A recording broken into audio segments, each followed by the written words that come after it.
well, I used to go over there to chill with Supernatural. From the Lyricist Lounge, I met him. Oh, you know my nigga Big Thirst, Low Lives, the Low General. Lives, definitely. You know what I'm saying? Yeah. Shout out to Thirstin. I know Thirstin through the 50 through D&D, through being in D&D Studios when we was recording the 50 MCs. You know what I'm saying? And we just chopped it up there. We met. I didn't even know he rapped nothing, my nigga.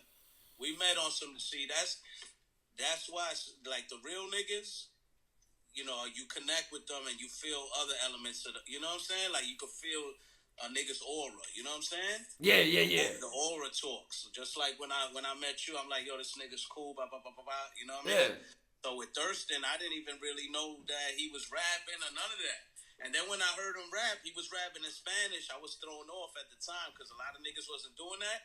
So my nigga Thirstin Howl has always been ahead of the curve. Nigga was over there talking that Espanol on the motherfucking beat. Yeah, son. Well, he recently just dropped the album Don Chicharron, and it's all salsa samples and like bilingual shit. And I grew up LES, you already know. So you know the FDR Drive, that shit used to be off the hook. So you hear Celia Cruz, Hector Lavoe, pardon me, you know what I'm saying? Like, you hearing all type of fly shit all day. Azúcar, bam, bam, bam, niggas used to come down to the lower to perform and all that. Gran Combo and all that. All them niggas. Orchestra, Broadway, like, you know, I'm saying shit. If you Boricua, you know your salsa shit, and your moms and your grandmoms, the names I'm naming, you know. They used to all come to the lower just like the rappers, you know what I'm saying? So I grew up also seeing rappers. I'm born right here. My building's here. There's the amphitheater. Oh, classic. So MC Light, EPMD, Brand Nubian. I'm seeing these people. You know what I'm saying? So it's like the rap was like real for me. And I was already popular, you know what I'm saying, just from being me in the block. So it's like, okay, that's the next. I was just like an evolution. Like, who am I going to be? I was destined to be that because in my hood, everybody, if some new rap shit came out, like, you know, like, I don't know, just niggas always, that hip-hop shit was always in my heart. So now you fucking with Thirstin, you doing your thing at the studios and all that. He starts spitting in Spanish, fucks your mind up. Where do we go from there? Well, I didn't even hear it. Like, what happened is, I think he went in the booth, like I went in the booth, like I didn't even hear him until afterwards. Oh, shit. I knew, like, we hit it off. I knew his name, everything, and then I kind of heard his verse after he laid it. So at first I was perplexed. I didn't even think it was him because he was talking straight to me like, you know, like this. And he talks black, like, right, like Spanish, street nigga. Spanish was so accurate that I didn't even, like, I was like, oh, shit, that was son?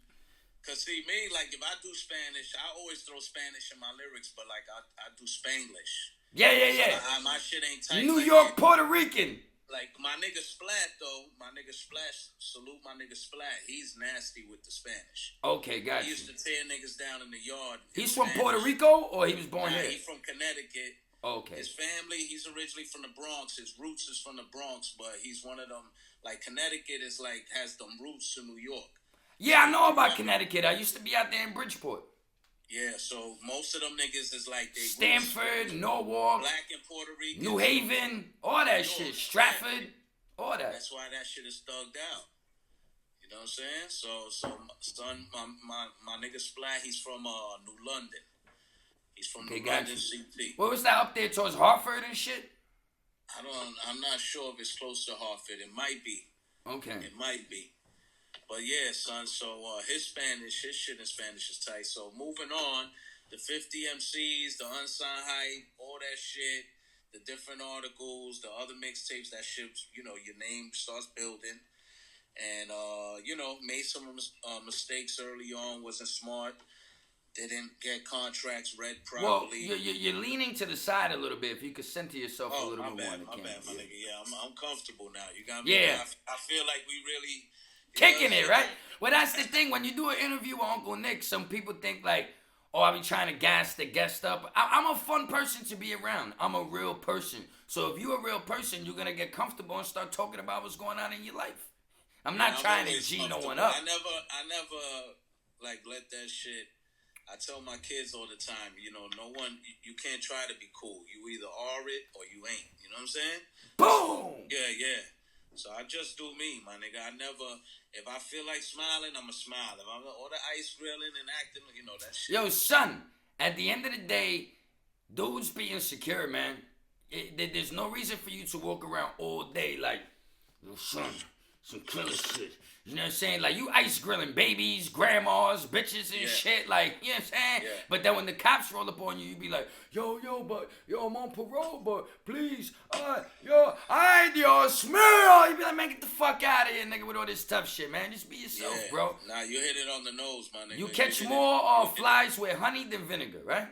Yeah, you hit it, man. So yeah, man. So I basically let's get back to your shit now. So now 50 MCs. Lounge. I went through the D&D studios and the ciphers battling, and you know, you got Party Artie there, you got Sunkiss, you got all different. You know what I'm saying? Like I went through the fucking gambit, through the fires and all of that, and then I met Prodigy. You know what I'm saying? R.I.P.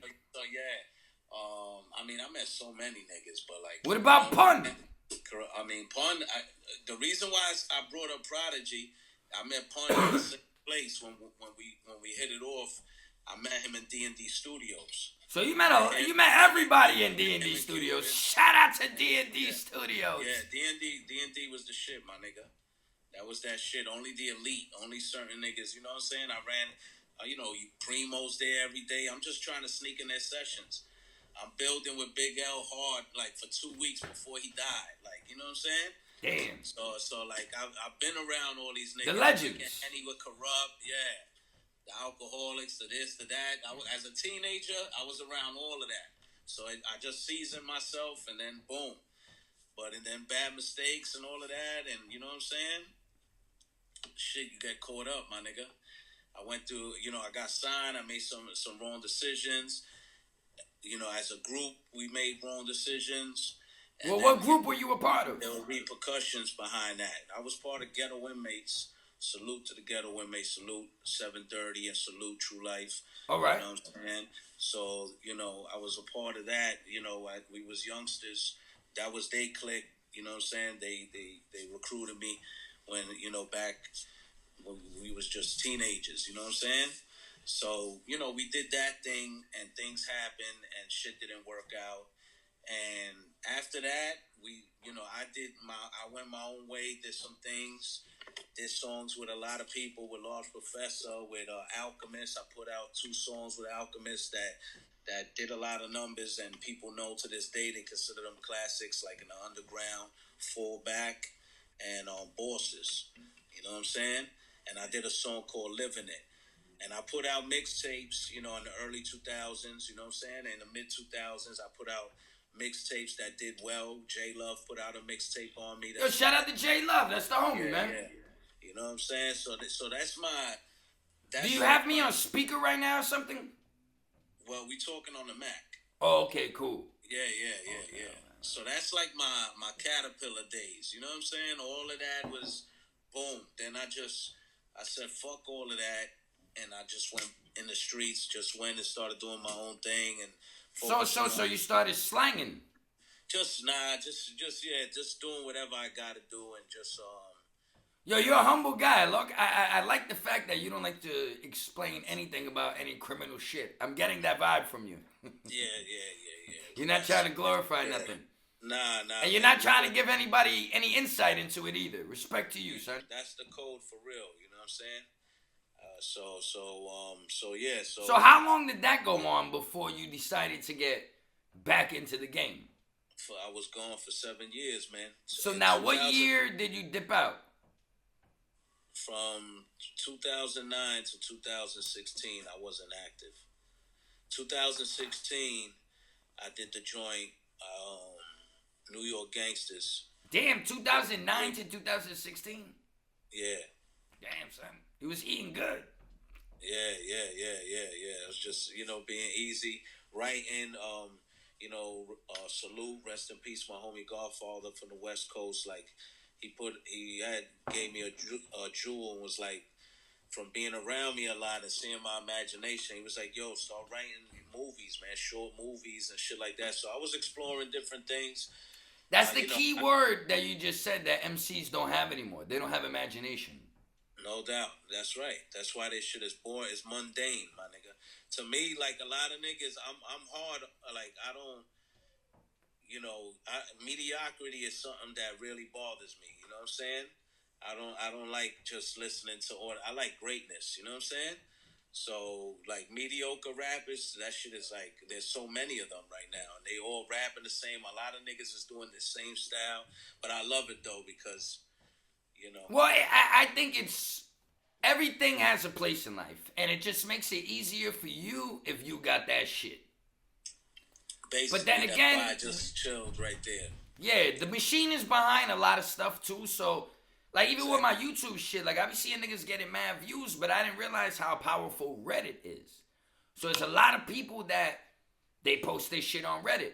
You got 20, 25, 30, 40 motherfuckers doing that. That's the front page of the internet. Your shit gonna boom up. So it's a lot of people that indirectly they get help from shit, and then they have a machine behind them and other things, and this shit's able to flow. So it doesn't take away from your content, your ability, your imagination, your creativity, what you're doing, but it definitely can discourage a weak-minded person that isn't in it for the long haul. They looking for instant gratification, like, oh, I'm saying I want it now. So you've definitely put your test in. Well, you've stood the test of time, I should say. Yeah, no doubt. What happened was some events happened in my life where it just pointed me back into the music. You know what I'm saying? Like this is what it was meant to be done. So when I did that song, at first I was like not wanting really to do nothing, but I did. Some people that I knew convinced me through the years. People was telling me, like Alchemist, certain people like, yo, the fans still ask for you, this, that, whatever. I'm like, Because word. you know what's funny? Not to put people on blast, but Alchemist is on the same block as that Chop Shop. I don't know if he's still there, but he was. You know what I'm talking about. I'm not trying to put too much out there, but you know what I mean. No doubt, no doubt. So I used to see him right there on Essex all the time, because my shit, my joint was right, like 3 doors down. So I used to be out there and I used to just see who's coming in, who's going out. But I'm not a dick rider or I don't bother people, but I see shit. Yeah, no doubt. I don't fucking rap. What the fuck I'm bothered? I wasn't even doing no YouTube shit. I was just in the street doing what I was doing. So the fuck I'm bothering you for? You know what I'm saying? You living just like me. Exactly. So yeah. Alchemist gets at you. He's like, yo, son, 2016. So a few niggas was telling me, you know what I'm saying? Like, yo, you should get back in the game. It's digital now. It's like this. It's like that. And I seen the climate changing.